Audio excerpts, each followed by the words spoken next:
Guys अभी मैं पावागढ़ चल के जा रही थी, तो पावागढ़ 6 किलोमीटर दूर है और यहाँ पे कुछ विधर्मी लड़के बहुत ज़ोर से गाड़ी चला के आ जा कर रहे थे, तो परेशान कर रहे हैं मुझे। इधर ज़ोर से मारा भी और चले गए। પાવાગઢ પદયાત્રા દરમિયાન તમારી સાથે શું ઘટના બની હતી તે વિસ્તારથી જણાવશો? હા, એ છે ને અમે એટલે મારું કેવું હતું કે મેં માનતા માનેલી હતી, તો વચ્ચે મેં સ્ટાર્ટ કર્યું હતું વલસાડથી, પણ તડકો બહુ હતો એટલે દિવસના ચાલી તો મારી તબિયત ખરાબ થઈ ગઈ. પછી મેં 2 દિવસ રેસ્ટ લીધું. પછી મેં એવું ડિસાઈડ કર્યું કે હું છે ને આખી રાત ચાલીશ અને આખો દિવસ ક્યાંક રેસ્ટ લઈ લઈશ એમ. એટલે હું આખી રાત ચાલતી હતી એમ. તો અમે પાવાગઢ પેલું હાલોલ હાઈવે પર મારો લાસ્ટ ડે જ હતો. 10-15 કિલોમીટર જેવું પાવાગઢ મંદિર દૂર હતું અને ત્યાં કઈ સર્વોત્તમ હોટલ કરીને એક આવતું છે, ત્યાંથી થોડુંક જ આગળ 100 મીટર જેટલું આગળ અમે લોકો ચાલ્યા. 12:30 વાગ્યાનો ટાઈમ હતો લગભગ.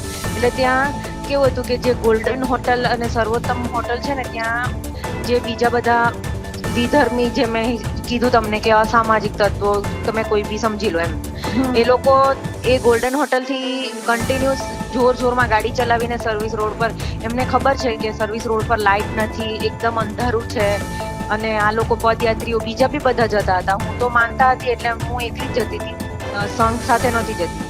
એટલે મારા સાથે મારા પપ્પાના ફ્રેન્ડ ને મારા માસીના છોકરાને મોકલાવેલા હતા 4 વ્હીલ લઈને, કે સામાન બધો એમાં આવી જાય અને હું એકલી ચાલું તો મને તકલીફ ના પડે એમ. તો મને ખ્યાલ નહીં હતો કે આ ટાઈપનું થઈ શકે એમ. બાકી હું એકલી ન નીકળે. અને હું રહું છું વલસાડમાં, તો આ સાઈડે એ ટાઈપનું વસ્તુ થાય એ કોઈ દિવસ થતું જ નથી. તો મેં એવું સમજી લીધું, એ ભૂલ છે મારી, કે ગુજરાતમાં કશે બી હું સેફ જ છે એવું મેં સમજી લીધું.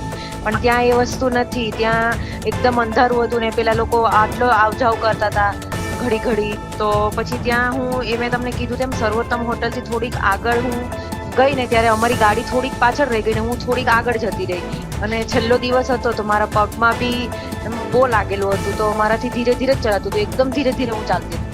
તો જરીક આમ આગળ ચાલી ને, તો પાછળથી એક ગાડી પર 3 છોકરા બેસેલા હતા. એ આવીને જોરમાં મારા જમણા હાથમાં જોરમાં મારીને જતા રહ્યા.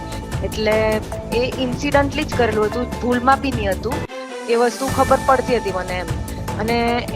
અને એટલું જોરમાં માર્યું ને મને, એટલે હાથ જ મારેલો હશે, પણ એટલું જોરમાં મને માર્યું ને કે હું એમ બેસી ગઈ એમ જોરમાં એમ કરીને. તો પાછળ એટલે મારાથી નંબર પ્લેટ બી નહીં જોવાયું અને એકદમ અંધારું હતું એ જગ્યા પર. અને પાછળથી બીજી ગાડી બી એટલી ફાસ્ટમાં આવી કે જે આગળ જે લોકોએ મારેલો હતું ને તે ગાડીનું મને કઈ ખબર નહીં પડી કે શું હતું. અને પાછળથી બીજી ગાડી બી એટલી ફાસ્ટમાં આવી ને બંને ગાડી ફાસ્ટ જ હતી એકદમ.